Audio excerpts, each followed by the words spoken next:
Setup wise, for me, is obviously the first. We'll always start with anyone with a lesson, just especially if it's first time anyway, but even an established player, okay? Setup, there's a lot of good things there in terms of your posture, as we said, looking down the line, your alignment. Grip for me and spine angle, tilt was the main issue. If we look here in terms of your setup there when you get set the golf ball, okay, start there. You had the golf ball a bit too far forward, which meant your shoulders are kind of levelled off a little bit now, okay? If you look at your grip, you can see your little pinky finger there of your right hand coming through here because you've really jammed in those on the interlock. And this left hand now is a bit too far around to the left as you look down, rather than that one there. See, much more established. Now, that hand could go over a little bit more, if truth be told. That little crease at the little left knuckles. Yeah, these two knuckles of your left hand, that little crease that your thumb and forefinger you see mixed there, that should be going more towards your right shoulder. It's probably more towards the centre of you. We want to get a bit more that way. The further right, as you would look down, as we look on the camera to the left, the further right it is, the more that club is going to be able to square up more effectively, okay?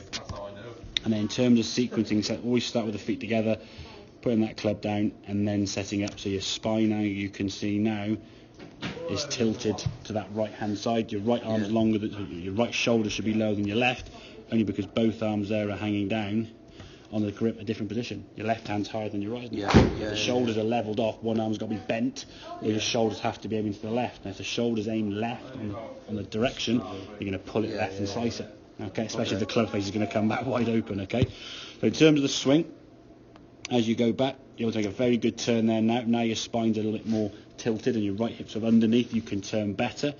Compare that to that one there. Okay, when you pick up with the wrist there, you go a bit further back with the club. The good thing for me on this is you come through the golf ball now, because you're looser and softer. Not a bad impact there, but the left arm you can see starting to pull through. The left elbow now at this point, kind of bending and pulling this way. Because you were looser and softer, you did kind of complete the swing, whereas this one looked very kind of blocky and sort of stopped. There's not really much twist there. Look at the sort of leg movement there. Look at your lack of leg movement on that one there, Okay. So that was a lot better rotation, a lot better movement. This left elbow is going to cause that club to sort of stay open, okay? And your left arm doing this is going to just, that's almost a habit you've created just through playing golf, the sort of short time you have, trying to make the golf ball somewhere left, I guess, just trying to pull it and yank it with your elbow left. And in some ways probably been told by mates to keep your left arm straight, possibly. So you're locking your left arm to submission. Now your left shoulder can't work, so your left arm's not able to kind of do this in the golf swing. If you're locking here now, it can't go anywhere.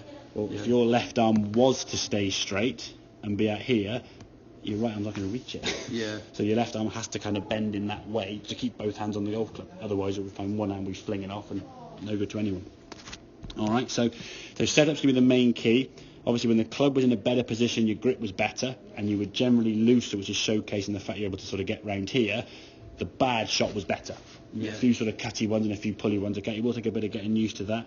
You still have to be sort of reminded to kind of tilt those shoulders, and you still have to be reminded to all go back to starting every shot like that with the club. Not too far that way, because if you put it too far this way, see the club nose going way off to the right there. So you're just going to hang down from the shoulders there.